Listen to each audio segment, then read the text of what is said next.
train Jaipur via Kota. कृपया ध्यान आपको अहमदाबाद दिल्ली में आपका स्वागत. Lucknow Junction. ನಿಲ್ದಾಣದ ಕಡೆಗೆ ಹೊರಟಿರುವ ರೈಲು एक्सप्रेस পরবর্তী স্টেশন নেতাজি ভবন कृपया ध्यान दियो.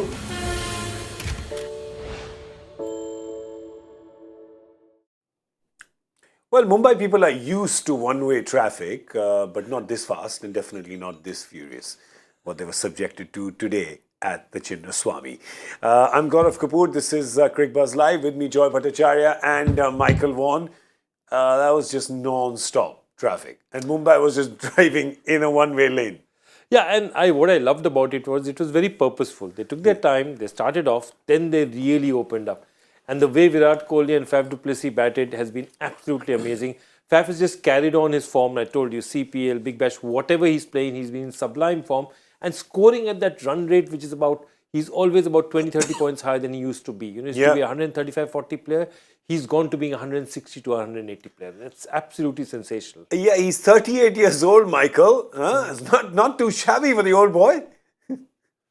Yeah, but he may be 38 in age, but I reckon his body's still 25. He's fit. You know, he moves around the field as good as I've seen him for a long while. He's a brilliant player. He gets that right hand into the game. Just kind of shovels it into the onside. I mean, Virat Kohli, when he bats as well, I have to say, I always go and knock on my generally kids stay in their bedrooms these days and they stay on their laptops or on their tablets. So I always go, come on, watch this. Yeah. Virat for me, still, when he's playing like that, he's the best player in the world to watch. I just think he makes batting look so easy. Some of those strokes, his balance, his timing, all the way around the ground, the drives down, over extra cover, that little flick off his hip for six. You know, those little kind of steering wheel shots through mid-wicket.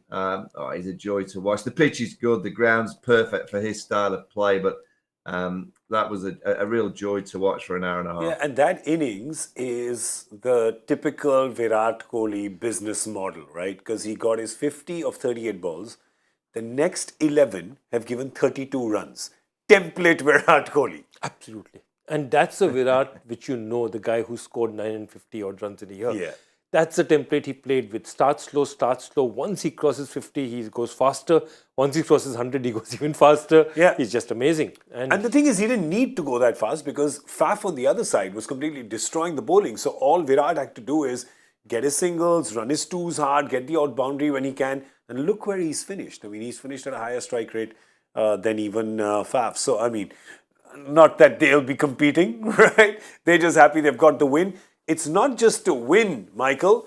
It's what they call a right royal drubbing. Yeah, we've seen two, haven't we, today? Two hammerings, really.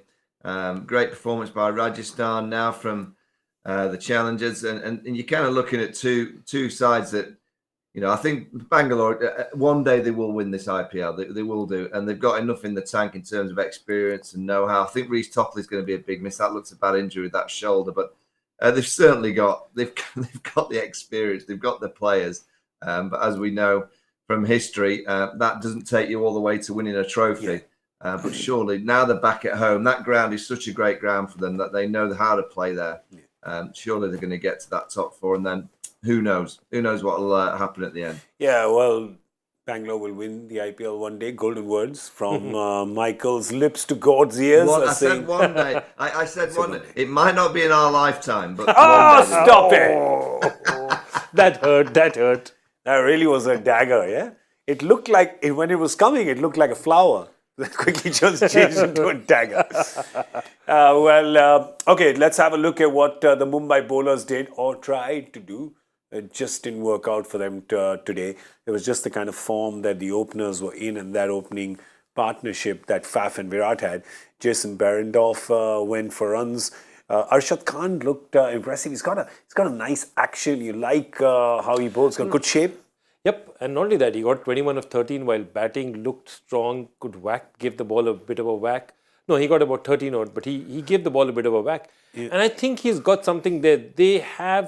Mumbai has this ability to unearth talent. Remember the Hardik Pandyas of the world. So many players they picked up. I think Arshad Khan is a keeper, as they say. Yeah. He's somebody they're going to invest in. And it was great to see. The only other bowler who really impressed was the veteran Piyush Chawla. What disappointed me a bit was perhaps he was off colour, perhaps it was a game after a long time. Jofra didn't look the Jofra that we know again. Yeah. You know, the commanding bowler for Rajasthan who really scared people. That's not the bowler we saw today. Yeah, he's not back at his pre-injury paces yet. And that's tough, isn't it, Michael? Yeah, I think it'll take a bit of time. And also the IPL's pressure. You know, it's a different pressure to what you have when you go back to play for your international team. Yes, there's pressure playing for your international, but you've got a real protection around you that you know you're going to be playing a few games. And Jofra will get a run in the Mumbai side. But I just think you look at some of the performances. They look at Harry Brook, you know, playing the first time in the IPL. He didn't look the player that he had been in an England jersey for the last 6 months. So the IPL brings a different pressure. I was surprised that Jofra bowled the fourth. You know, when you've got a relatively small total, I'd have thrown Jofra one of the first 2 overs. Yeah.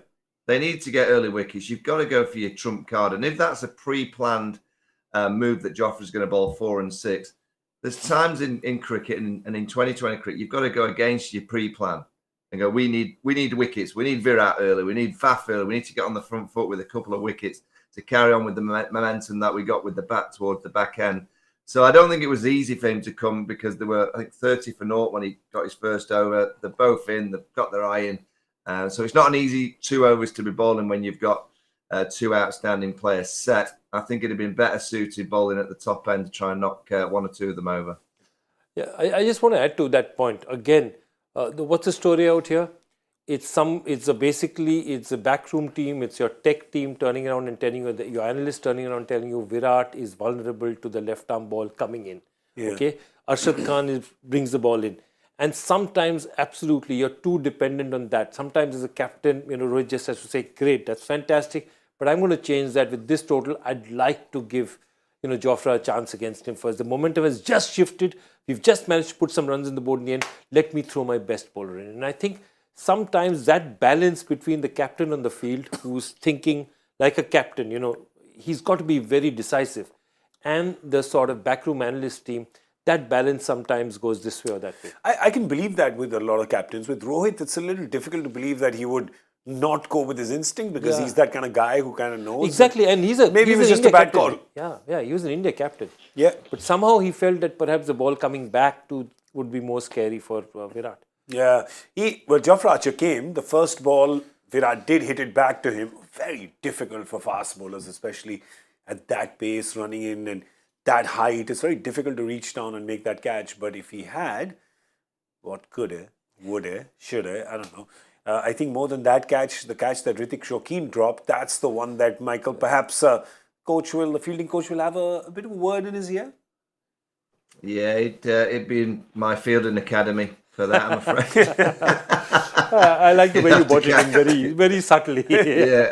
Yeah. I think he's starting back with a few tennis ball catches, and then we just build up to the hard ball. Can I just talk about one thing, though, which has been a huge bugbear for me? So I'm going to read out the rule for you. This is Rule 13.8.1, and I'll paraphrase this a bit. The fielding side shall be in the position to bowl the last ball of the final over by a scheduled time. Okay. Where this requirement is not met, clause 28.7.5 will be varied, and from the start of the next over, after the cessation time is reached, no more than 4 fielders will be permitted outside the fielding restriction area. Yeah. Which means that every time, suppose the match is supposed to end at 8:40, the team is supposed to 85 minutes essentially for a team 85 minutes, and let's assume that they said that, okay, there are a few delays, so I'm giving them those 7 minutes of delays, it's 92 minutes. After the end of the 92 minutes, if I started, say, the 17th over, whatever over after that is there, there cannot be more than 4 fielders outside. Yeah. Now, how many matches have we played? We've had 8 5 innings here. Yeah. No, we've had 10 5 innings. Yeah. You mean to tell me in each and every one of these 10 innings, not one team has been late in its bowling effort? Not one. They all have. Not one match. They all have. Not one match. I like it, Why Joy. do you make a rule like this I then? like it, Joy. Yeah, they've taken 2 hours to finish their So innings. 2 hours, exactly. Yeah. There was one match which ran, I think, one innings that ran 54 minutes long. Yeah. And if you even chopped out everything, they were at least 24 minutes late. Yeah, that's 24 minutes late. Joy, I like where you're going with this, Joy, because I was going to leave it until I arrived in Mumbai on April the 18th. You've gone early. Go for it. Jump in, Michael. The water's warm. Jump in. No, he's absolutely right. Right, we've said it for many, many years. The IPL is a great product. It's the best players in the world, but it takes some time. Yeah. Get on with it. Yeah. Can I tell you one more thing? One more thing you need to say is that if I am the referee, if I am the third umpire out there, okay, and a review has been called, I get a minute. I'm told I have a minute to get my decisions in and get it in fast and accurately. Yeah. If I cannot call it, I cannot second guess myself. I cannot go into decision paralysis. Play it one more time. Oh, I didn't see it again. Rock and roll. There's rock and roll. Try another Rock angle. and roll. If I want rock and roll, I'll listen to Chuck Berry. I'm sorry. I mean, that's exactly my point. So you need to do this because I'll tell you one thing. What happens if you go and look at the ratings? Post 11 o'clock, ratings plummet. Yeah. So it's not just hurting us. Advertisers are hurting. And that will finally hurt the product. So they need to be stricter with their match referees. Somebody needs to talk to the third umpire and say, get it out. There are very few decisions that take that much time. They want to be 100% sure. Yeah. But if you're taking 4.5 minutes to make a decision, that's worth how much amount of money? I can't even begin to talk about. You're absolutely right. It's taking very long to make decisions. It's taking very long to bowl overs.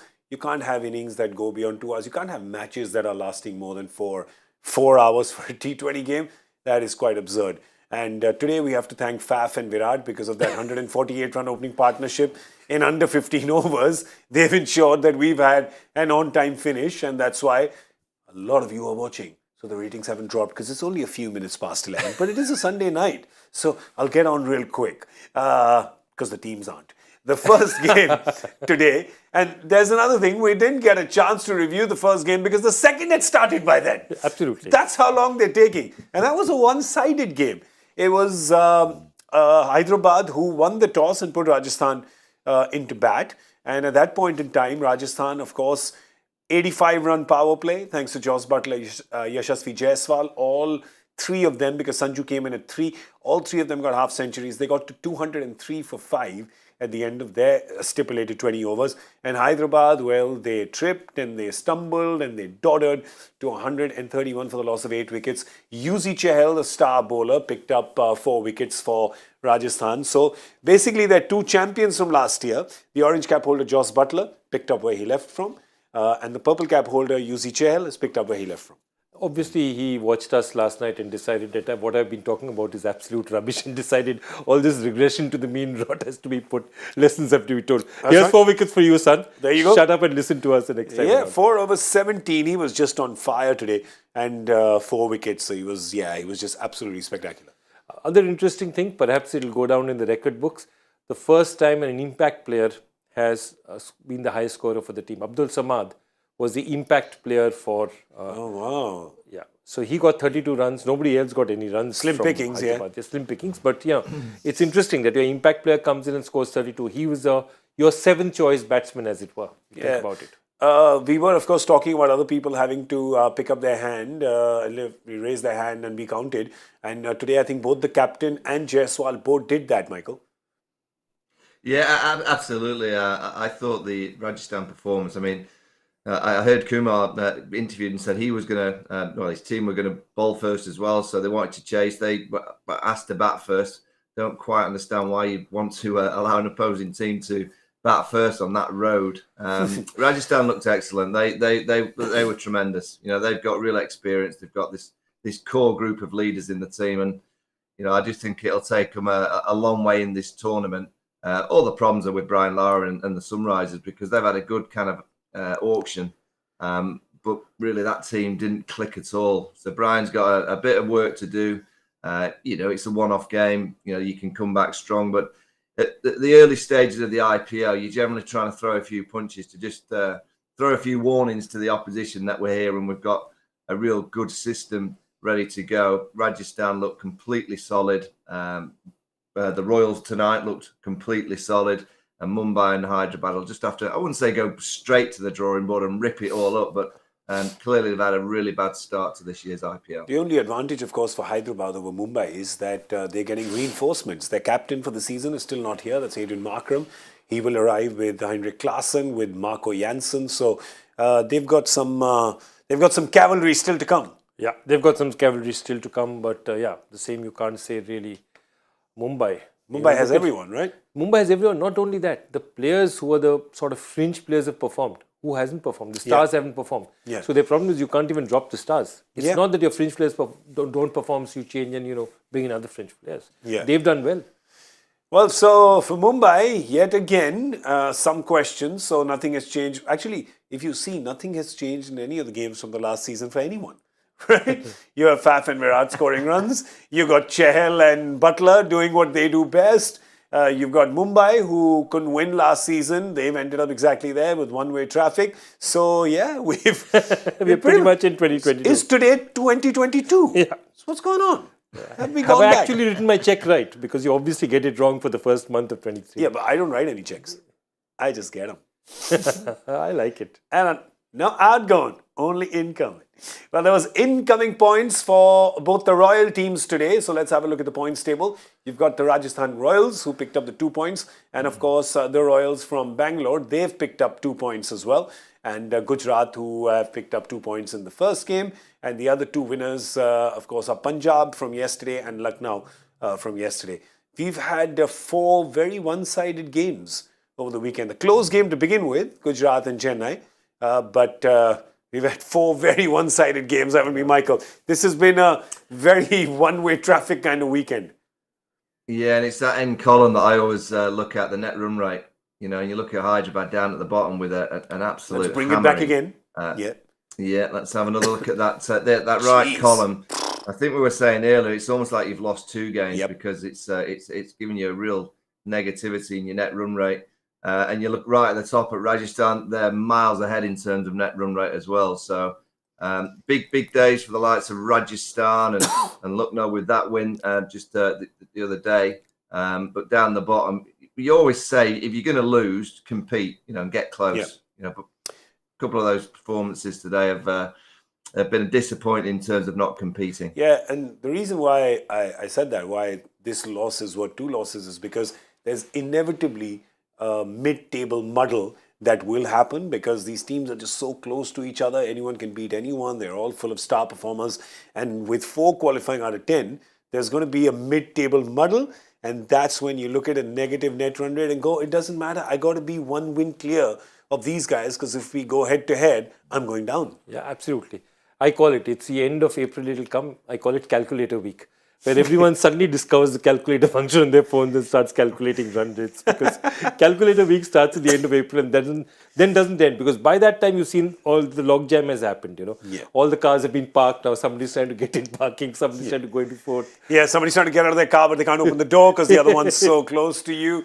Well, that happens. But, we end up doing that in our guessing game as well. We park the cars pretty close to each other. But today, the power play prediction. Do you want to do the honors and give me the glory? Somebody just got 53 on 53. I mean, just picked it absolutely right. He didn't need the 5-point margin, didn't need anything. Just got it straight on. And that person is the one and only, ladies and gentlemen, presenting Gaurav Kapoor. Hey, please, thank you. You're having a good weekend. I am having a good weekend, yes. Having a lucky weekend. I think I'm having a better weekend than a lot of the players on display these 2 days. But I'd like to thank my friends Joy and Michael for inspiring me, for getting the correct number. I'm nothing without you. I'm the moon to your sun. This is all reflected You need to glory. go to the Academy Awards soon. I do. Or something, the BAFTAs, anything. Take me anywhere. I'll go. All right, well, Monday is tomorrow. I know you all get the Monday blues, but you needn't because as soon as you're done with your day, we're going to be here with Cricbuzz Live and, of course, with a cracker game that's happening tomorrow because this is happening in Chennai. So, the atmosphere is going to be amazing because just like today, Virat Kohli went back to Chinnaswamy. You have Mahendra Singh Dhoni who's going to be playing at Chepauk. Absolutely. Did he not play last year though? No, they weren't last allowed to to. last year. Yeah, even though. Oh, they weren't allowed to play in their grounds. Yeah, So nobody they played on their own home grounds. Oh, so Because he's they not said been that there. if some teams get a chance to play in their home grounds, it's unfair for the others. Oh, so so they were nobody playing in played in Mumbai. their own home Correct. grounds, They were playing in Mumbai, weren't they? Oh, so Chennai. So Dhoni's going to be playing in Chepauk. All right. If you are within a 10-kilometer radius of the Chepauk tomorrow, get some earplugs in because there's going to be noise from about 5 or 5:30 in the evening. We, of course, are going to come here and make some dignified noise at 7 o'clock. But before that, let's quickly look at the 2 teams and see if they make any changes. Remember, both of them have played a game each. So maybe let's look at the Chennai team first. And there you go. That's the 11 that was playing. That's the highlighted I don't think, I mean, they lost that game, Michael, but I don't see them making any changes. Oh, hang on. Are Pati Rana and Tikshana back for tomorrow? Still they're not back. They're not still back. not. No, Magala as well. No. So they left. Why are we talking about Chennai and changes? We know they'll keep the same level. It's a formality. We're crossing the T's and dotting the I's. Yeah. They need a few more runs. Obviously, a few more runs. The other day was excellent. They need some help in that middle order. Stokes and Mo now looked a little bit rusty. I'm sure they'll get it right. I think Ben Stokes, with his knee problem and the fact that he can't bowl, he's now just in there as a batter. It almost puts him under a bit more pressure. Yeah. Not that he can't cope with pressure. He's probably the best I've seen in an England shirt of dealing with pressure. But when you are an all-rounder and then you're just a batter and you're just getting your fee for scoring runs, it just has that little bit more pressure. When you can bowl 2 or 4 overs and just contribute, and he's that kind of character, he just wants to contribute all the time. So he's got to get his mentality just of being a batter sorted. He just looked a little bit rusty the other day. Completely depends on the surface. Could go for Pretorius over Mitchell Santner, but that we'll only know once you see the surface. Yeah, but I think it's the reverse. I mean, because in Chennai, it's usually exactly. You'd probably go there. I mean, Pretorius, if he didn't play there, I don't think he's going to play there. And I think Moeen's going to get a chance to bowl. I'm just looking at their lineup again. But again, this whole dependence that, an off spinner can't bowl to a right hander is something which I think is, it's overdone. Well, I mean, today Ritik Shokeen would say I would have liked that analysis to back me not bowling. But at the end of the day, they're all good enough to bowl at anybody. So maybe we see that tomorrow. Yeah, you're right, Michael. Why are we discussing whether Chennai will make any changes? Because they won't. For Lucknow, let's have a look at them. Will they make any changes? Is Quinton back for tomorrow's game? Quinton's not back for tomorrow. So they were playing today, so he's not back tomorrow for sure. Which means that they don't have that selection dilemma. They can still go on and play Kyle Mayers because they really want to play him, don't they, after that knock in the first game? Absolutely. And I think somebody like a Jaydev Unadkat would find this kind of pitch much more to his liking than he's, for example, found the Lucknow pitch. I think there's a bit in there for him. The question is, do they sort of take out one of their fast bowlers, Avesh or somebody, and give in a spinner? But I think they're going to stay with what they have. They have Kunal Pandya, they have Deepak Hooda. If they need to throw the ball to those people. They got Krishnappa Gautam in last time as an impact player, so they had enough spin options as well. They had enough spin options as well. Yeah, and all kinds, right? Yep. They've got the offie, they've got the leggy, they've got the left armour. Yeah. So they've got a few options as well. So it looks like that they may not make a change as well. Let's get some predictions in on player to watch out for, key player for you. For the Chennai team, for the Lucknow team. One each. Well, Chennai team, I have to say that Devon Conway has to fire for them because Rituraj cannot carry the burden. Okay. And Chennai has traditionally been a side that 1, 2, 3 contribute a lot with the bat. Yeah. If they do well, so if Devon Conway does well, both those openers fire well, then Chennai will have a good season. Excellent. And as far as Lucknow is concerned, I'll leave it to all Michael? Look, now I'm going to go Mark Wood because of his fifer, but also because I know he's going to be bowling to his captain of the Test team. I can't wait. And he's his Durham teammate, his England teammate, he's his skipper. I just hope that when Ben Stokes goes out to face his first ball, I'd love it to be Mark Wood bowling his first ball because I know it'll be round his earlobes. Nice.